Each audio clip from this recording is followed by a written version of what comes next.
Alrighty, let's get down to it. Let me pull up my list before we get on to what I want to discuss. But what's good, everybody? Today we're gonna be discussing Mr. Kanye West and his recent interview these past, I guess it was about a week ago, and for the past few days, or for the past week or so, everybody been talking about Mr. Kanye. And if you haven't seen the pictures recently, he was talking about how the White Lives Matter shirt and all that type of stuff that caused a lot of controversy with a lot of people, especially Negroes.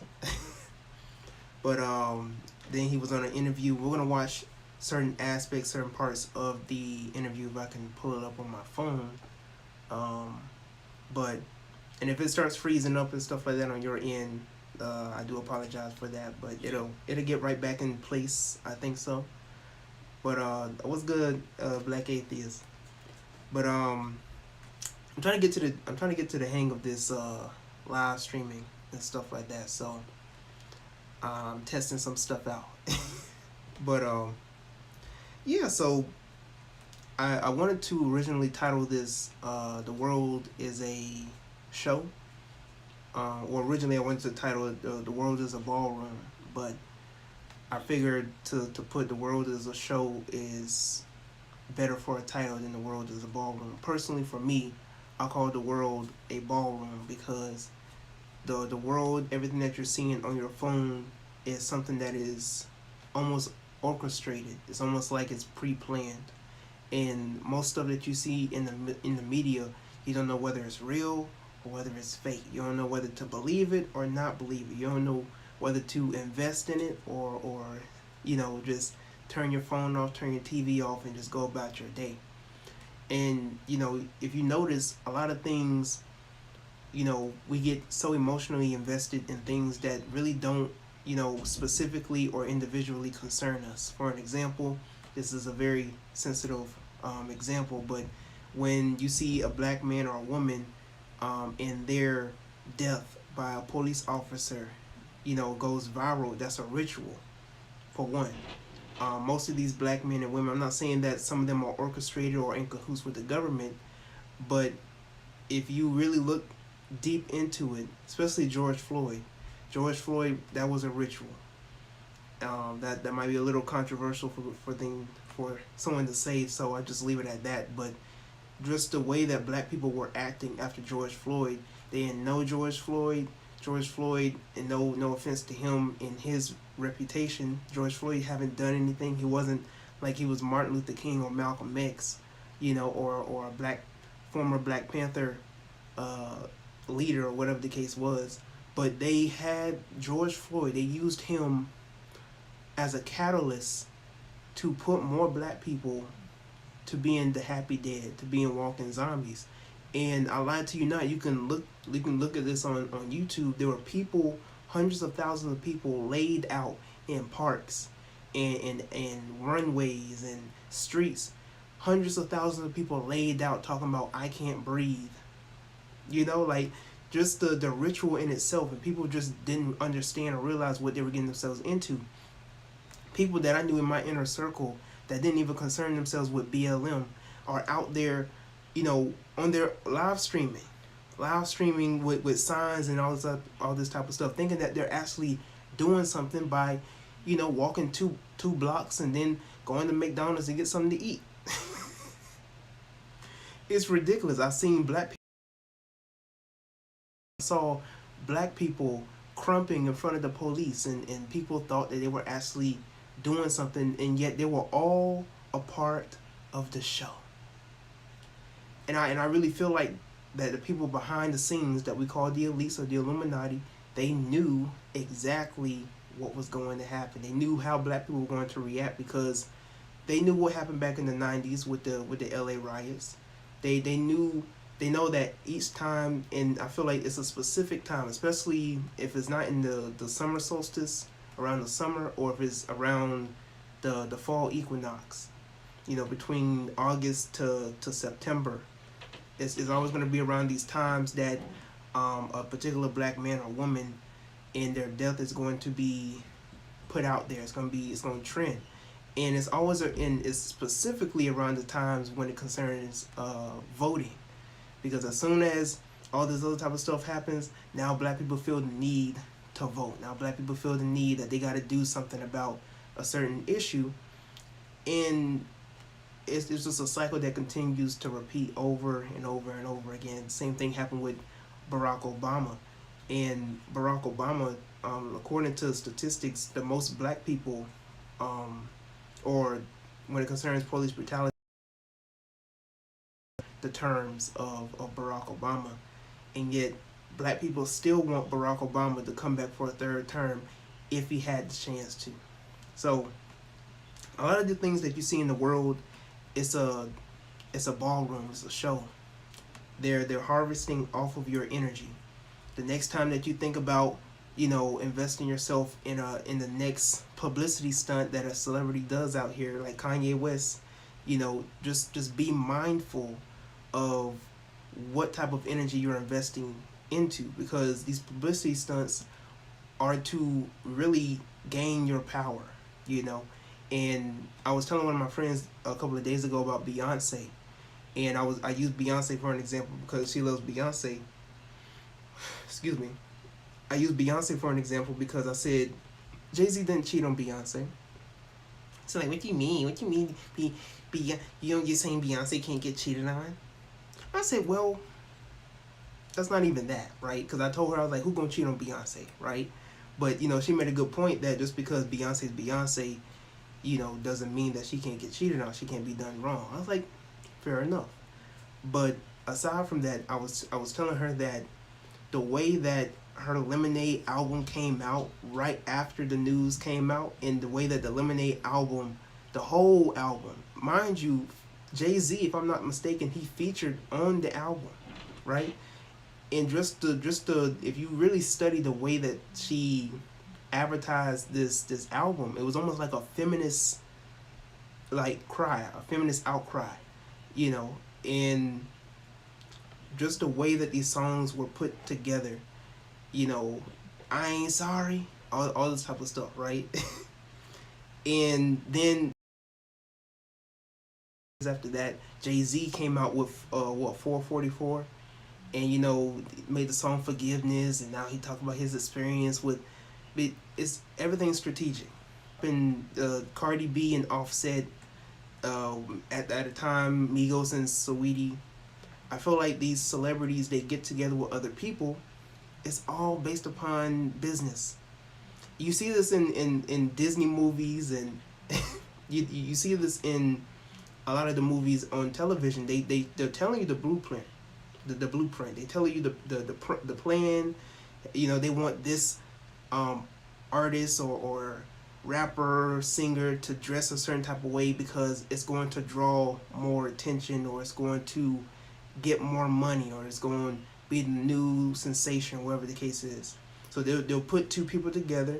They might have just their own house. They might have kids, all this type of stuff, and you think that they're couple goals. I can't tell you how many people I see on social media talking about Big Sean and what's her name, Janae Aiko, talking about their couple goals. For all we know, that's fake too. Yeah, they might look like a good couple. Yeah, they over here flirting on Instagram. Okay, now they have a baby on the way. Could be fake as well.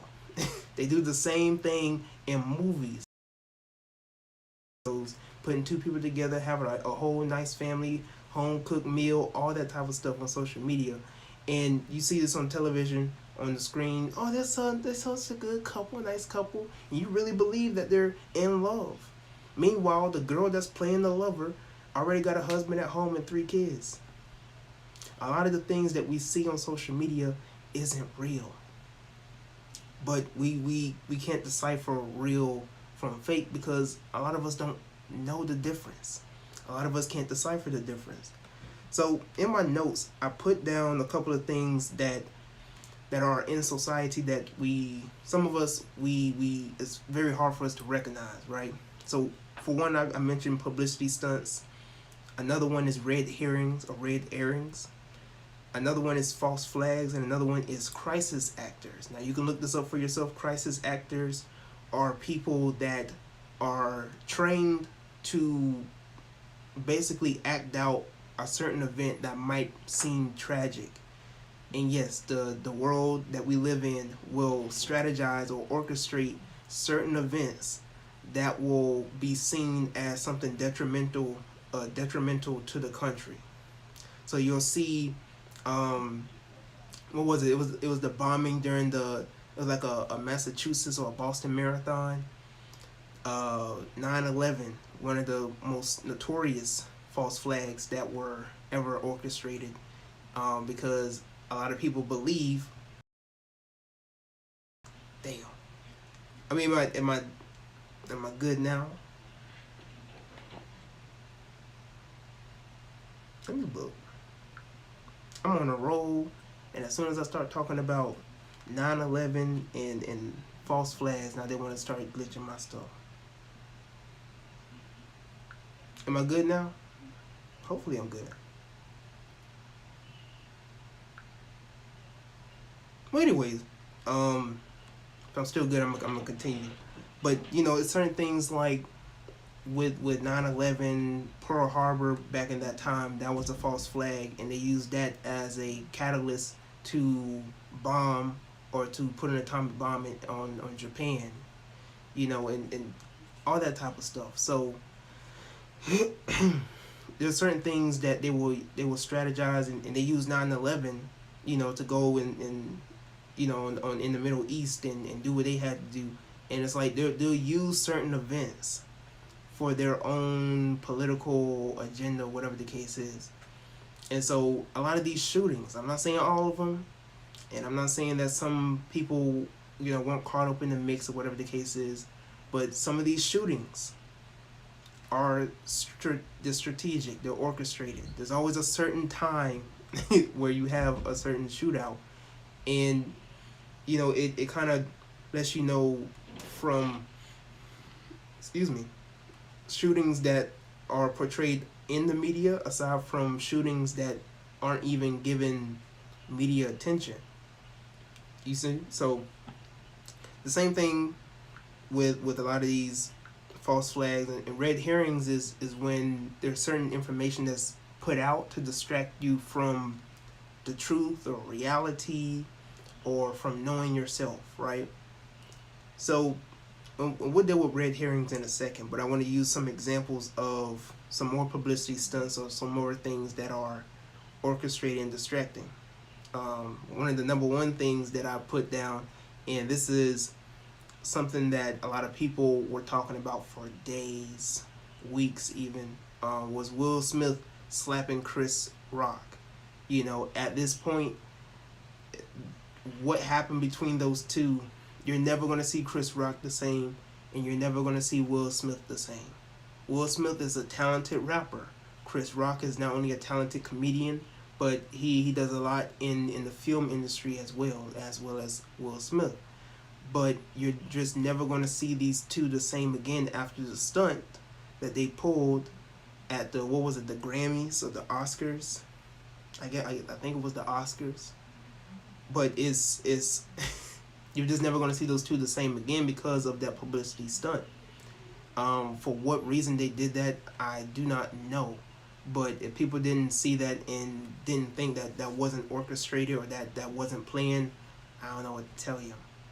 Another one is Justice Smollett, or as Dave Chappelle calls him, Juicy Smouye, when he was trying to claim that, I guess he was in Chicago, I believe, and he was out at Subway, and it was like 1 o'clock in the morning or something like that, and there's two big black guys, put a noose around his head, talking about, and what was it, some God Bless America hats or whatever the case is, and even though he was proven to lie about that in court, he's still going along the lines of that it happened, and that the reason why they're not believing him is because he's a confused black man. I don't want to get demonetized. He's a confused black man in America, right? And they even had his brother. They interviewed his brother talking about if he was a straight black man, he would have got more support. Negro, please. Anyways, so they tried every loophole possible to try and push on that publicity stunt. You have Jay Z. I mentioned Jay Z cheating on Beyonce. Miley Cyrus. When I was growing up, from going into from the eighth grade going into the ninth grade, I'll never forget. I was around. I guess I was 13 years old, and we always knew Miley Cyrus for Hannah Montana, and come to find out, next thing you know, she comes in like a wrecking ball, literally. She basically broke the social media realm. Like she broke the matrix with the stunt that she pulled, being butt naked on a wrecking ball. And from there on, that was in itself a ritual as well, because she broke out of that personality or that character that people tried to put her in concerning, Disney. You got to be all nice and innocent and stuff like that. And you almost always will see the women that were in Disney, and a lot of messed up stuff be happening to these women in Disney. But we'll save that for another time, for another day. But Miley Cyrus is a good example of, she comes out of Disney, she comes in like a wrecking ball. Now she's, she was called the creator for twerking, which isn't true, but she was deemed as the one who created twerking or had it go viral, and all this other type of stuff. Just going crazy, sticking her tongue out, and she was harvesting off of all of the energy that people were giving her, good and bad. Chloe Bailey, back in even now, but 2021, she started to really break out of her shell of what they placed her in during Disney. And I feel like that in itself is kind of a ritual where you have to, play this archetype of being sexual, or play this archetype of being this promiscuous woman. And she went down that avenue. She now, tries to build herself to be some type of Beyonce figure, which I don't really see her as a Beyonce figure, if that makes sense. I think even with Beyonce, she has a little bit more smooth. She has more of a smooth way of being sensual, and I don't think Chloe has tapped into that type of energy yet. I think she still has a lot more to grow and advance. Now, Normani, love Normani. Normani tapped into that energy, when she broke away from Fifth Harmony, and she even redid, and I feel like when they redo a certain lot of things, it's become a ritual. And I'm saying ritual a lot because a lot of things that they do, these routines, it's just another word for a ritual, where they're tapping into certain energies. Like when she was lap dancing on Tiana Taylor, and they used the same device that Janet Jackson used when she would dance on Boys. And so that's another type of thing that they were tapping into energy. And so the same thing with Janet Jackson, same thing with Normani. They was tapping into wild, very wild, feminine, dark energy. And it's not bad. It's how you see it, right? Everything is perspective. So certain things that they do, and they Cardi B and Megan Thee Stallion with the WAP. When they was doing the WAP and all this other type of stuff, and so all that stuff they was portraying on the screen. Not saying that there aren't certain agendas or certain things that they try to convey subliminally or whatever the case is, but at the end of the day, it's energy. And so they use this energy to manipulate. They use the energy to have fanatics or fans. These people that idolize them, literally idolize them, see them as goddesses. And Beyonce has, she's deified herself to a certain extent. If you just see the way that Beyonce portrays herself in the media, she has deified herself. She has something called the Beehive. You just can't talk bad about Beyonce. Same thing in some cases for Cardi B. You just can't talk bad about Cardi B, Megan Thee Stallion. You just can't talk bad about Megan Thee Stallion or Rihanna. These women, and you can see this when they go to the red carpet in these certain places, they dress up as Aphrodite and Ishtar and Isis and Heather, and these are energies that they're tapping into. You know, they're deifying themselves. It is what it is. I even it was a there was a certain place or museum where they created like statues, and I remember they used who did they use? They used Jade. It was Jade Smith, and there was some other people, but they basically deified themselves. They created a whole pantheon of celebrities, and basically made statues out of them. And you see The Rock. The Rock just recently, you know, he's playing Black Adam. And they portray these, they reflect your energy and who you are and your identity on screen through DC or Marvel, whatever the case may be. And yet most of us just see it for entertainment, you know. But anyway, getting back to the publicity stunts, you have Miley Cyrus. Recently, very recent, Draymond Green knocking out his teammate, which that was funny. I ain't even gonna front. That was kind of funny, but I feel like that in itself, that was also a publicity stunt.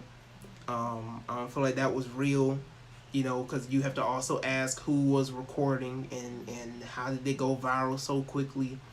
You know, these things you should take into consideration.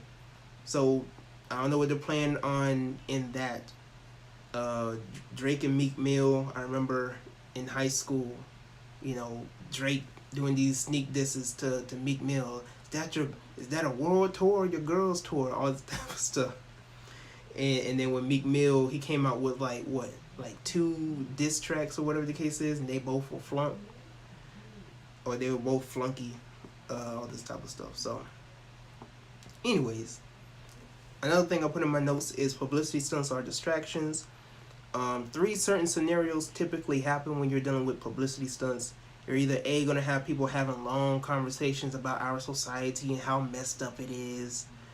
You're going to have people also who are going to talk about like certain issues that surround the celebrities and how they can reflect us and how we could be better people.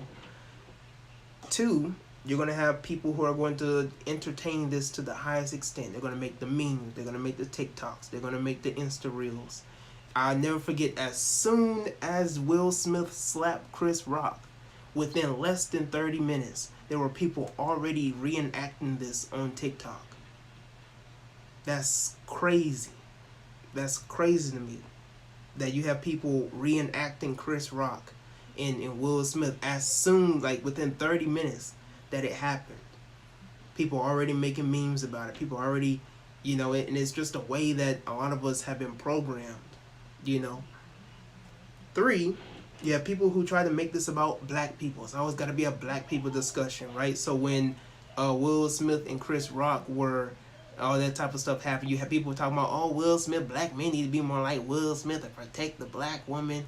And then you have other people who was talking about, you know, oh, well, Will Smith was a beta simp male, and you don't need to be acting out because as a man, you know, this woman put his whole career in jeopardy and all this type of stuff. Then you got other side Chris Rock, when, you know, he ain't no real black man, because how you could talk mess about a black woman, you don't need to be like, it's crazy.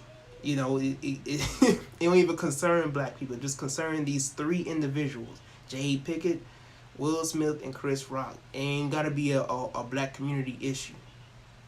And I feel like a lot of people, they try to make certain celebrity events, whatever the case is, a black people issue. It's not a black people issue. Anyways, so getting to all this at hand, dealing with Kanye West. Kanye West is one of those people who he's making a lot of publicity stunts recently in the news, and he's going out of his way to trigger the elites, right, or the Jews. And so he has allegedly made some anti-Semitic comments concerning excuse me, concerning the Jews. And let me see if I can pull it up real quick. Give me a second.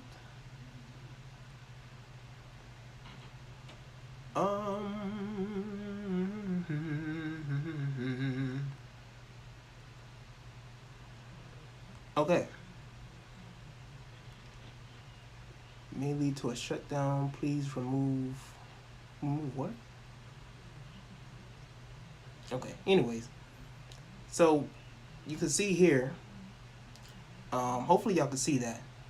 But recently, Kanye West made some supposed threats to the Jewish people.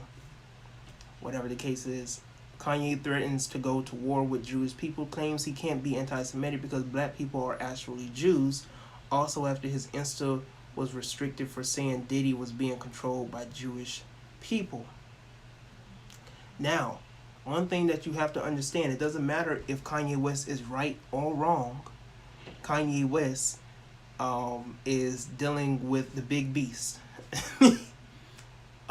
He's dealing with the people that control his industry, control his reputation. You know, at the end of the day, even if you are politically and technically right, you don't control the power and you don't control the narrative.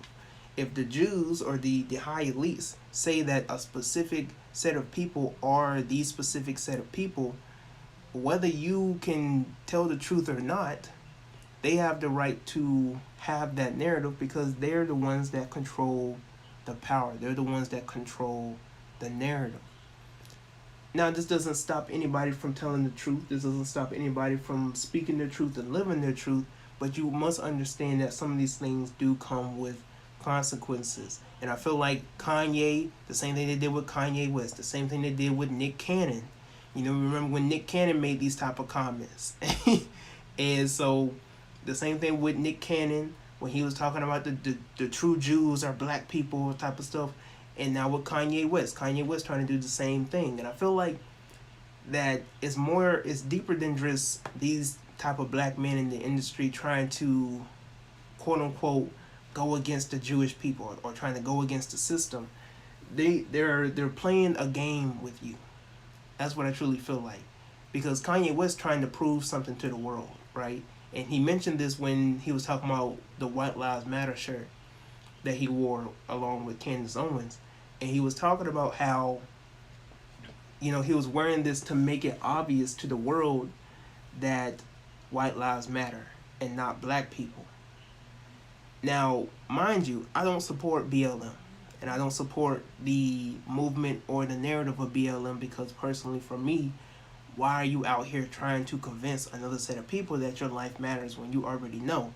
And that was something that Kanye West partly talked about in another interview where he talked about how when people say Black Lives Matter, he don't need people to wear a shirt to make him understand or to make him remember that his life matters. He already knows that his life matters. And I agree with that. But at the same time, if he's being genuine or authentic about this way that he's going about it, you don't need to combat that with white people and have them try to feel a certain type of way about the shirt. It doesn't make them feel a type of way about the shirt. The way that it makes you feel when you see somebody wears a Black Lives Matter shirt is not going to feel the same way with white people. And the reason why is because typically when black people see Black Lives Matter, they feel inferior. When white people see a White Lives Matter shirt, it doesn't make them feel inferior or superior. It's just like, oh, okay. And then they go on about their day. So it's not the same effect. You know, I feel like people try to give Kanye West the benefit of the doubt. Oh, yeah, well, he was just trying to, you got to look a little deep. And I won't lie to you. I was trying to give Kanye the benefit of a doubt myself.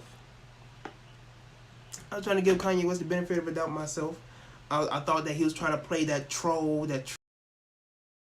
and you see a lot of trolls and tricksters on social media. Little Duval being one of them, 50 Cent being one of them, the Baby being one of them, to play this troll or trickster to the masses and just have them in high esteem of anger. So you'll see certain stuff like that play out on the gram and social media.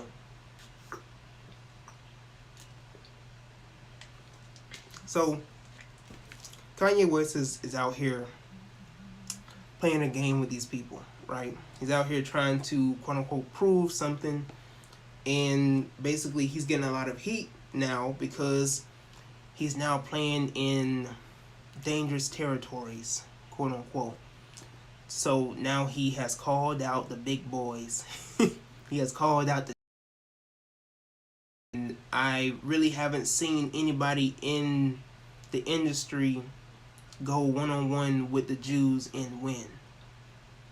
Because if we know, the Jews own the music industry, the Jews own social media, the Jews own mainstream media, the Jews own the banks, most of the banks. The Jews basically own the world. It's just a known fact. That's just, it is what it is. The Jews basically own the world, the so-called Jews, right? So what you're seeing here is kind of a ritual. I almost want to call it a humiliation ritual, almost. But the thing with Kanye is that I never really seen him turn back from things that he say. So it will be very interesting to see him apologize to the Jews, or to apologize for her comments wasn't anti-Semitic, but they had her, apologize twice. They had her apologize twice.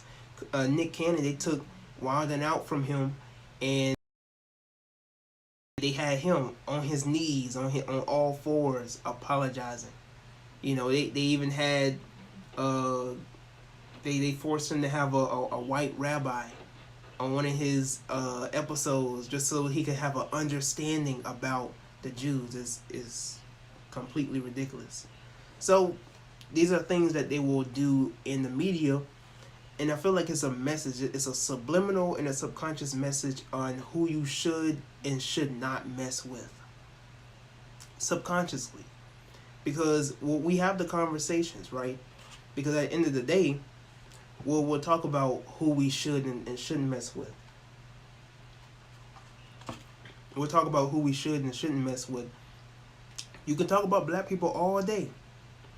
You can talk about black people all day.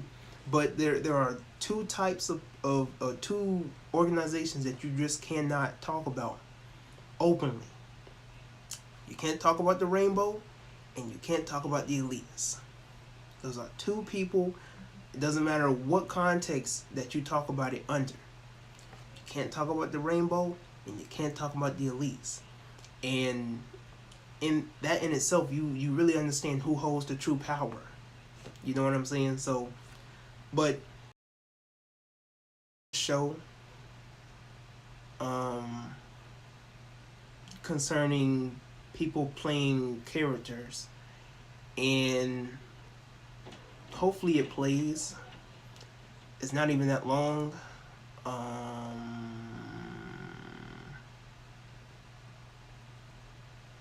Yeah, so we're gonna play this video. Okay.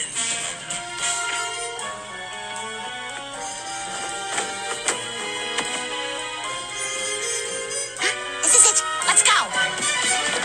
Mr. Moore, Mr. Limbaugh, do you have anything to say to Fox News about this? What the hell? Who are you? What's that suit on the bed? And what have you done with your gay lover, Rush Limbaugh? I am Rush Limbaugh. That's a costume. Wait a minute, you mean all these years Rush Limbaugh has just been Michael Moore in disguise? Well, it's a little more complex than that. What are you talking about? Fred Savage? Wait a minute, you're Rush Limbaugh and Michael Moore? Yes, I am. They're both characters I created. But why? Well, after the Wonder Years, I was hungry to do more acting, but the pickings were slim. So I came up with this scheme to satisfy my need to perform, and I guess it got a little out of hand. This is unbelievable. Well, that's not the end of it. I'm also Tony Danza, Cameron Manheim, Malcolm Jamal Warner, Kevin Nealon, John Forsythe, and Metallica drummer Lars Ulrich. Wow. Fred Savage is the greatest actor in the history of the world. That's all I ever wanted people to know. Mask on. So you see that. And of course, for me personally, you have some people out here who believe that celebrities are clones, other type of stuff. I don't personally believe that, even though you hear some people who would say that. And I also don't believe that people are out here in human suits, all this type of stuff, or reptilians. But it's just to convey the message that the people that you're seeing on your television screens, the people that you're seeing on your Instagrams who are in the industry, they're not who you think they are. That's all that's conveying. And Charleston White, with his shucking and jiving ass. Charleston White is one of those celebrities, one of those people out there. He's in cahoots. He has made it known that he's in cahoots with the industry. They're watching him. He's working with them, and he plays this character. Most of these Soldier Boys and the Kevin Gates, these outlandish rappers and artists that you see out here, Charleston White, you'll see these outlandish characters on social media to spark trends, to spark distractions, the red herrings that I was talking about. One of the red herrings that I often love to see is when they talk about them being copperheads, and talking about they were born here first, got the little feathers in their head and stuff like that. I think I got a picture of that as well. They got all these feathers wrapped up in their head, and they go on platforms like the Breakfast Club, and let me see if I could probably have can I put two of them? Let's see. So yeah, with Kevin Gates over here, got a whole pack of holes, the feathers going all up and down. Excuse me. And you have people, celebrities like this, Kyrie Irving as well, portraying this message of, denying their African ancestry. Which, is it really all that deep? You could argue, but it's very important that you know your identity so that you can get on the path and the road to enlightenment. You can't deny what you see in the mirror every day and yet try to expect to reach spirituality. You have to go through the process of shadow work. You have to go through the process of knowing thyself so that you can then know the gods and be one in one with the one who's within. You can't be this spiritual worker or somebody who's conscious and all this other type of stuff, and yet you haven't reconciled or come to terms with who you truly are. A lot of people, they constantly deny their connection to Africa. They constantly deny their lineage or who they truly are, or I'm not black, and all this other type of stuff, right? Which you can argue this all day. We know what we mean when we say black. Connection when we call each other black. For me, when I call somebody black, or when I call myself black, we're dealing with the original people. We're dealing with from the beginning, Alpha. So that's how I use black. But you have Moors, you have Hebrew Israelites, you'll have copperheads out here who will argue and debate willingly on social media about using the term black or African American, all type of stuff. And when you're a true spiritualist or a true occultist, you can utilize these labels and these terms to your advantage, being African or being black, but people run away from their identity to such a point that they're willing to go out of their way to go to extreme measures, to just deny their own ancestry and who they truly are. And that's why you have people just acting out a character like NLE Choppa or NLE Chakra telling people to go outside and shower, making people think that he can control the forces of the universe and the forces of the earth and stuff like that. It's ridiculous. But anyways, let me see if I can try and find this video. I was supposed to show a video with Kanye West, but at this point, I mean, we kind of discussed it. But I mean, I guess I could still show it.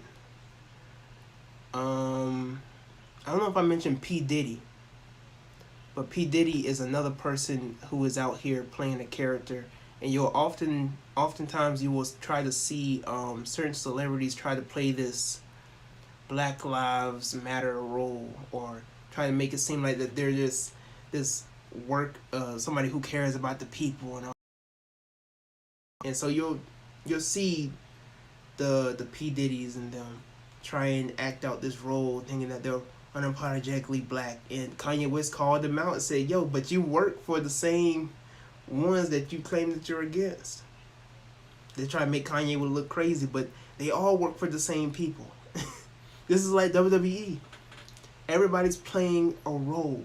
Everybody's playing a persona, a character, in order for them to act out a certain agenda or to get people distracted. People love entertainment. People love drama. Why do you think reality TV shows are such a hit? You know, and that's just what people feed off of. Goodness gracious. Okay. So let me trying to get to the hang of this app stuff with my old soul. Let me see if I can try and pull up Kanye West video.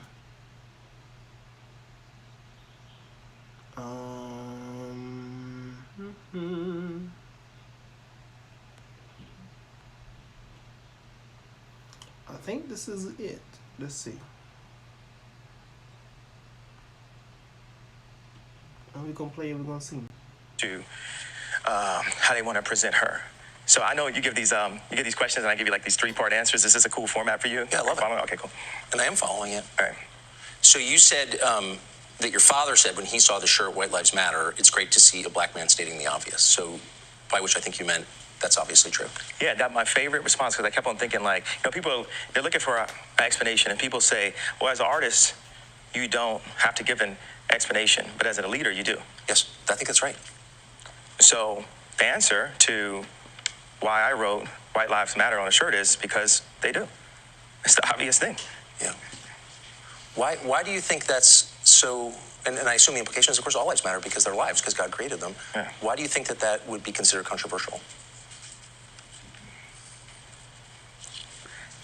Because the same people that have stripped us of our identity and labeled us as a color have told us what it means to be black and the vernacular that we're supposed to have. My dad grew up as a military brat, and his family moved around, but they were based mostly in Delaware. And at the time, if they weren't the only black family, they were one of the few. And he would be discriminated against because he was black. So by the time he got into college, he would be discriminated against. He went to a black college, he would be discriminated against because they said he talked too white. Yes. And then he played the kick drum in the band. So when he would go to the club and the music was playing, where would he clap his hands? Where the kick drum is. Yeah. So it's the opposite of where everyone else was clapping their hands. And this is the most elegant and tasteful person that I know. And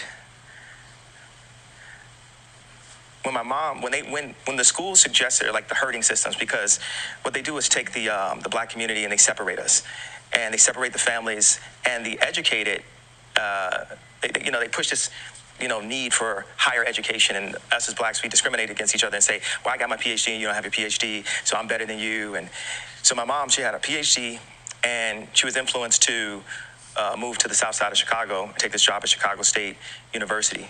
And she told my dad, if you come for us, you'll never see him again. Because, the media ridiculed me for getting the house next door to Kim to see my children. And they even said that I was stalking her and her new boyfriend because I bought the house next door to see my children. And that's how I knew that that my mom had said that to him. I said, Dad, you know, they moved us to one of the most agreed upon to be one of the most dangerous places in the world. It's almost like they tried to kill me or something. I said, Dad, why'd you never come to get us?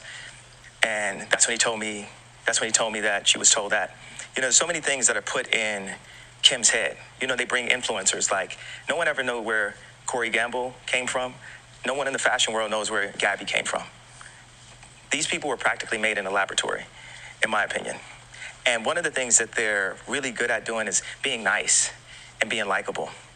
And what they do is, for people that have some form of influence, whether it's an educated black woman like my mother that became the head of the English department at Chicago State University, or whether it's the most influential white woman on the planet, being my ex-wife, they have people that are around them at all times telling them what to be afraid of. It's like not what to do or say specifically, it's what to be afraid of. And if you have a person that isn't afraid of them.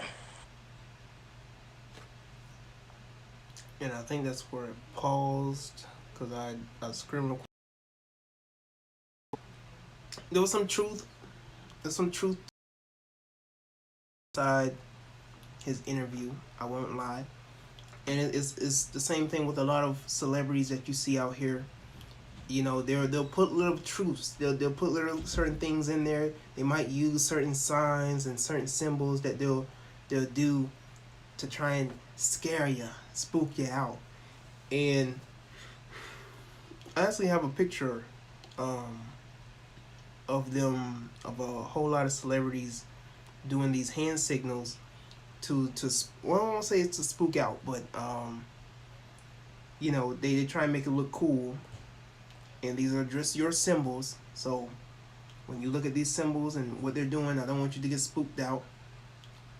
But all these symbols that you see, from Lady Gaga to Justin Bieber to Madonna, Jay-Z, Eminem, all of these symbols that you see, Kesha, Rihanna, anytime they covering up the eye or they're doing the 666 at the eye, Nicki Minaj, you know, and we think, oh, this is the Illuminati mumbo jumbo. I can't make it any bigger? Okay.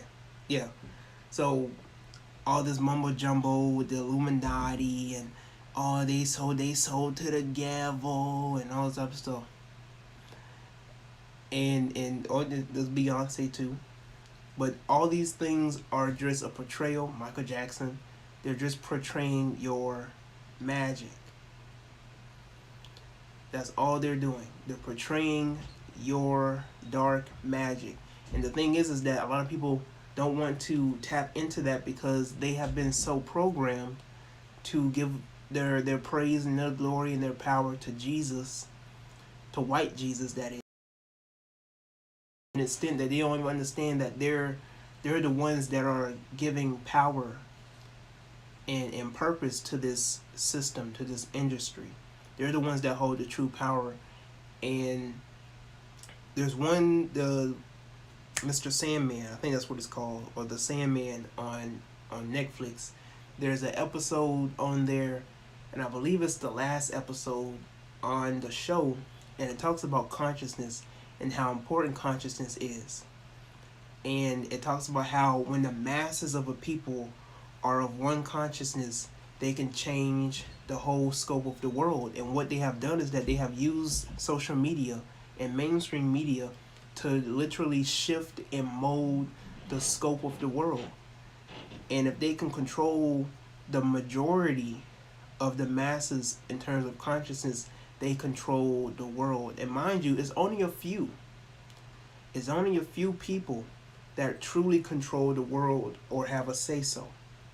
Only a few composers.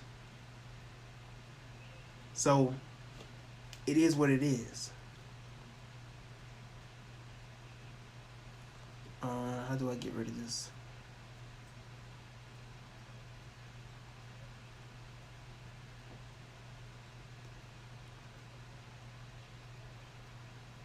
Okay, that's weird. Okay, there we go. trying to get rid of that for the longest. But you see this, the world is a ballroom, as I continuously say, and they will portray and convey your knowledge, your information.